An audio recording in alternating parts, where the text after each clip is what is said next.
et on reçoit un bon sentiment, et on continue d'agir selon les principes de la livre, et on continue d'avoir des bons sentiments, le moins de stress, des réponses à des grandes questions de l'âme. Ok.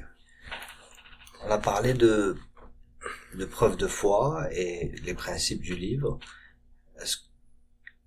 Est-ce que quelqu'un peut utiliser sa foi et le bien que ça lui procure et arriver à quelque chose, un faux Dieu, pas un vrai? Admettons une religion, quelqu'un, il a vraiment la foi, il fait preuve de foi, il a un bon sentiment. Est-ce qu'il peut arriver à un résultat qui est... Je crois pas, parce que toujours le Saint-Esprit, si on agit selon, va nous diriger par la vérité. Donc si un musulman, il se sent bien, il fait preuve de foi, Oui. et il agit selon les principes de son livre, est-ce que Allah existe? C'est une très bonne question. Je crois que comme un collègue a dit, le Saint-Esprit, c'est un peu plus que juste un bon sentiment. Ah, ok. Donc, je crois que s'il vraiment ressentit le Saint-Esprit, il va vraiment diriger cet homme vers la vérité. Oui, Je comprends. Comme on l'a mentionné, on croit que Dieu est notre Père Céleste et il nous aime et il veut que nous retournons à lui. Alors si quelqu'un cherche avec un cœur sincère et vraiment faire preuve de foi, agir avec foi, il va aider cette personne. Il faut être sincère aussi. Oui. Il peut pas juste Non, de n'importe qui. Exactement. Oui, Je comprends. Dieu, il connaît nos cœurs. Il nous connaît. Alors, mais si quelqu'un, comme tu as mentionné, qui est musulman, mais qui cherche la vérité avec tout sa cœur, qui cherche de connaître Dieu, Dieu lui dirigerait à la vérité. Ok. Et le seul vérité. C'est vraiment bien. Vraiment cool. J'ai une petite dernière question. Après ça, vous pouvez me poser des questions si vous voulez. Admettons que moi, je suis de la même croyance que vous, et j'ai envie de vérifier est-ce que je me trompe. Quelle serait la méthode que vous me conseillez d'utiliser? Je crois que on a parlé beaucoup déjà à propos du livre de Mormon, mais vraiment le livre de Mormon. Parce que si on lit le livre, on met en action, on mise à la preuve les promesses dedans. Ouais. Les promesses, c'était donné par le dernier prophète dedans. Il a nous invité et de dire si vous recevrez ces choses, il le lisait avec un cœur sincère et vraiment veut savoir et prier Dieu.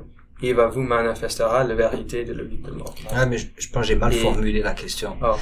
Parce que là, vous me dites comment on fait pour confirmer que c'est vrai. Oui. Et si? Mais moi, j'aimerais savoir s'il y a un moyen de vérifier si je me trompe pas. If I'm not being mistaken about it. Oui. Alors tu dis que tu veux vérifier et tu essaies, mais tu reçois pas la bonne réponse ou quoi? Non, c'est comme si je sais que quelque chose est vrai. Oui. Ok. J'ai beaucoup de moyens de vérifier si c'est vrai. Je peux avoir un livre, je peux me baser sur mes expériences, mais je veux vérifier si je me trompe pas. Ok. C'est la dépend façon. des choses. Oui, je pense que c'est le même d'avoir un témoignage au début. Le même chose que si vous voulez savoir si vous trompez. Ouais. Alors, Exact. c'est le même si vous croyez en rien et vous voulez savoir la vérité. Le même processus de vérifier ce que on croit déjà et le même de apprendre des vérités nouvelles, de nouvelles vérités. Alors, c'est le même de demander à Dieu d'agir avec foi et ce même étape qui aide quelqu'un qui connaît rien, de commencer, pour aider quelqu'un qui déjà croit beaucoup, mais qui veut affirmer que c'est vrai. Ouais, affirmer. Ça dépend, mais aussi ça dépend de choses ou quel type de choses que vous veut vérifier. Parce que si je veux vérifier si cet iPad marche, Le test est simple. Oui, le test est simple. Mais Est-ce que je peux donner un exemple? Un exemple, Oui, c'est s'il une te plaît. métaphore? Ok.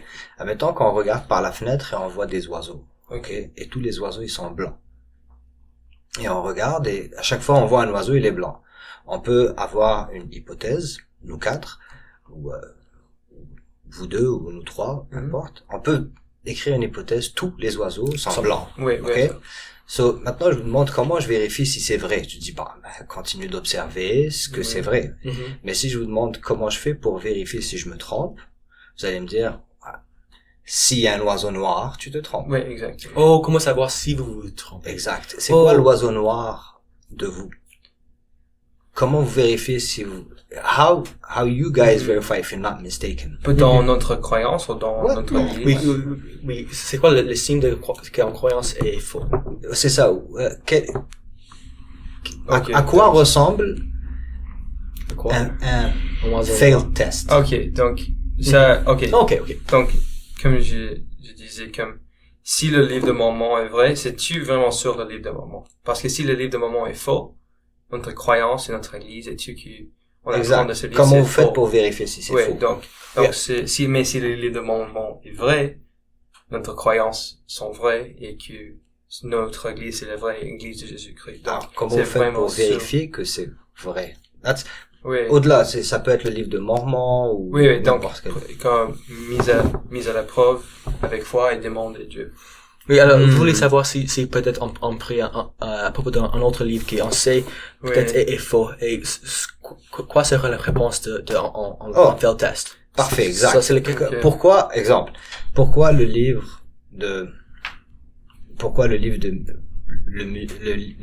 le Coran est pas vrai?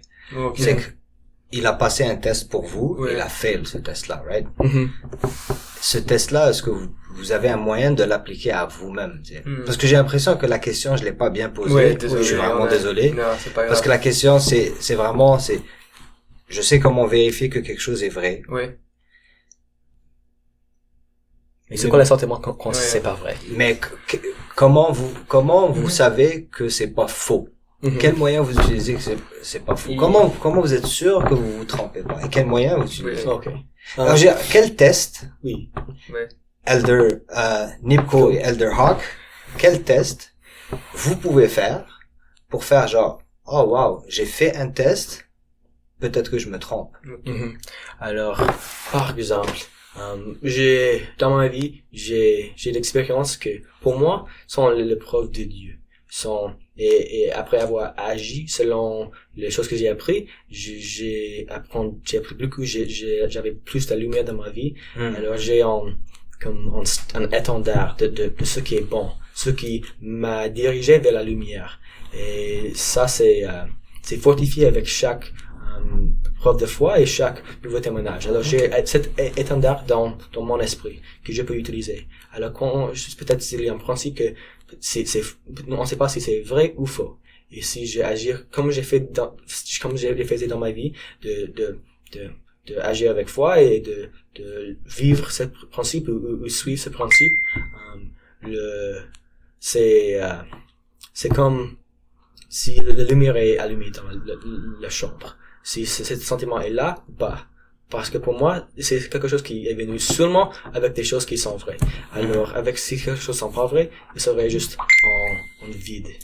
De rien. C'est pas grave. J'ai en vide de rien. Alors, pour nous rencontrons beaucoup de personnes de chaque croyance différente et différentes églises, des athées et beaucoup de gens. Alors, on attend beaucoup de différentes, interprétations des croyances. Et pour moi, quand j'ai entendu quelque chose que c'est pas vrai, je peux ressentir c'est un grand manque. C'est en vide. J'attends quelque chose et il n'est plus là. Alors c'est difficile d'expliquer quelque chose comme ça, si spirituel et mais pour moi c'est comme noir et blanc. Okay. Et je pense que c'est parce que j'ai beaucoup d'expérience à comparer. Mais quelqu'un qui ne sait pas, qui est perdu, il faut juste commencer. Et si on commence d'agir avec foi, et on peut commencer de créer cet étendard pour comparer, comme créer notre test. C'est cool. Mais oui, c'est le sentiment de vide, de manque de quelque chose. Pour moi, je crois que c'est plus, pour moi personnellement, je crois que c'est plus utile de poser la question si ça c'est vrai et pas la question si ça c'est faux. C'est pour le sens. Ouais, je comprends. Parce que si ça c'est vrai, je peux être sûr que ça c'est faux. Ouais. Oui, donc, par exemple, c'est la question si Dieu existe, c'est de prouver pour nous-mêmes, pour moi-même que Dieu est vrai.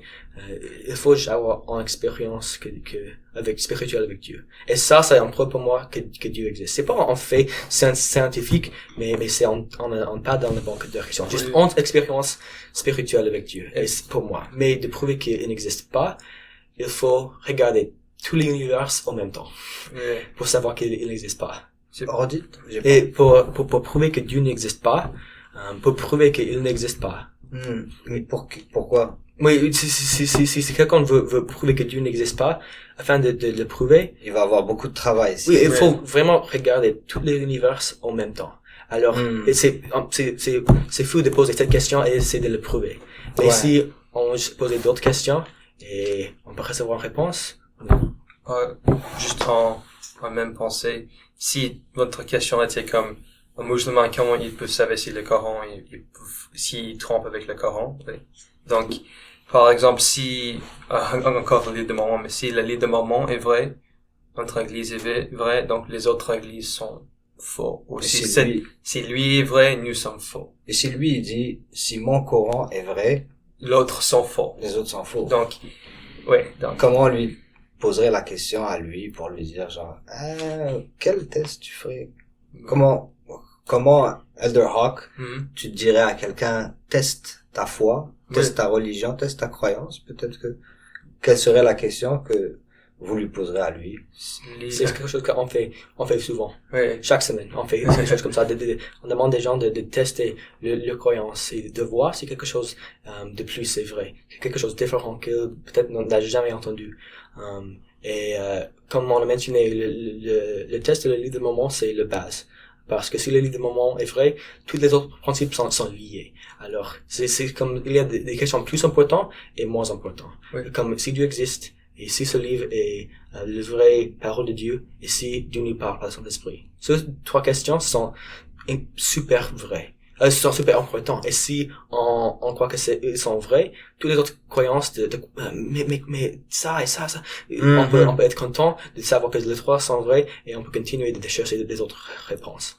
Alors, pour tester, on les demande de lire le livre de Mormon et avec un cœur sincère et juste de prier et voir si un sentiment vient à leur esprit. Donc, si ça c'est vrai, on sait quoi est la vérité et on peut suivre les enseignements dedans et aussi les enseignements de l'église, de notre église. Et ça c'est, je crois, un moyen plus utile de savoir ce qui est vrai et pas ce qui est faux. Et moi, j'ai rencontré des musulmans, ou qui étaient musulmans, mais qui ont pris et qui sont convertis à cause de le témoignage de le livre de Mormon. En fait, un des missionnaires de notre mission vient de Alger. Mais il est converti par cette même façon. Oh, nice. Cool. Si, vous deux, vous vous réveillez demain matin. Oui. Et vous arrêtez de croire. Je dis pas que c'est le cas. Oui, bien sûr. Est-ce que vous allez changer en tant que personne? Oui. Oui, c'est difficile de vivre selon les commandements. C'est pas la façon la plus facile de vivre. Mais parfois, il y a des peines, des dommages, on peut dire, on peut être triste quand on manque des choses, mais aussi, il y a aussi moins d'espérance, moins d'espoir sans les croyances. Alors, parce qu'on croit que on a existé avant cette vie et on va exister après, il y a vraiment une perspective éternelle qui me donne beaucoup d'espérance et raison de suivre les commandements. Parce que je sais que le reward, si je les suive. Alors, si j'écoute pas dans cette salut à la fin, après cette vie, il n'y aurait aucune raison de être missionnaire et de dédier 12 ans de ma vie d'être ici. Alors, si j'ai arrêté de croire, je sauterai de Montréal et je vivrai une autre vie, et ne suivrai pas peut-être les commandements qui sont pour moi plus difficiles. Oui, comme on a des standards, je ne sais pas, comme choses on doit faire, choses on ne fait pas, comme on boit pas d'alcool, ou on fume pas, donc sans nos croyances, ils ne verront pas en raison pour suivre cette standards. Est-ce que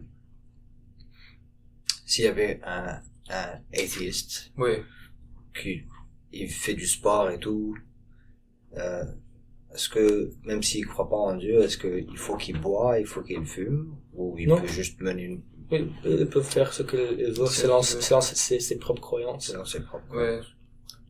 Alors pour moi, je ne juge pas les gens qui fument et qui boivent d'alcool, qui pour eux ils n'ont pas eu les mêmes expériences qui moi j'avais, Oui. les mêmes témoignages Ah, ok. que j'avais. Alors pour eux, ils agissent selon le moral et c'est correct pour eux, mais pour moi, je ne le ferai jamais parce que je sais que Dieu il ne veut pas que je le fasse. Ok. Ouais. On croit que Dieu a donné à chaque personne son propre libre arbitre, Ouais. le pouvoir de choisir. Ok. Donc, on ne veut vraiment pas prendre le libre arbitre des autres personnes. Ils peuvent choisir pour eux-mêmes et on est complètement correct avec ça parce que le pouvoir de choisir, c'est un don de Dieu. Et Elder Hawk, lui, si il a arrêté de croire demain, il va fumer, il va boire. Je ne sais pas si je vais, je crois que je va pas faire ça parce que je sais qu'il a des Des autres autres raisons. raisons. ouais, des autres conséquences. Et donc, est-ce que votre vie serait vraiment différente? Vraiment différents, je crois. Vraiment? Oui. Mais, Très différente? Oui. Comme maintenant, en tant que missionnaire, chaque journée, c'est dédié à cette œuvre de prêcher l'évangile. Alors, en tant que missionnaire, tout serait différent. Mais même hors de la mission, chez moi, il serait différent aussi. Je n'irai pas à l'église chaque dimanche. Je ne prierai pas. Je ne lirai les Écritures chaque jour. Ma façon de voir le monde serait différent. Mon perspective concernant les autres gens serait différent. Parce que maintenant, je crois que tout le monde est enfant de Dieu, avec un potentiel infini et vraiment un être divin. Il faut les respecter et les aimer et les servir. Mais sans cette croyance et cette compréhension que nous sommes des enfants de Dieu, peut-être les façons que j'agirais vers les autres seraient différentes aussi. Cool. Merci beaucoup, guys. Merci. J'ai vraiment apprécié cette discussion, cet échange. J'ai eu la chance, et je suis sûr que Rima aussi, d'apprendre beaucoup plus sur votre croyance Oui. et sur votre façon d'arriver à la vérité. Ça, c'est... Est-ce que vous avez des questions pour nous? Ouais, non, quand même pas. J'allais te poser en plus la question, est-ce qu'il y a quelque chose qui te vient en tête? Bah, c'est plus par rapport au commandement et tout, mais c'est pas vraiment par rapport à... Ok, par rapport aux questions, ouais. Ce qu'on a partagé aujourd'hui, c'est comme très, très petit peu de notre croyance.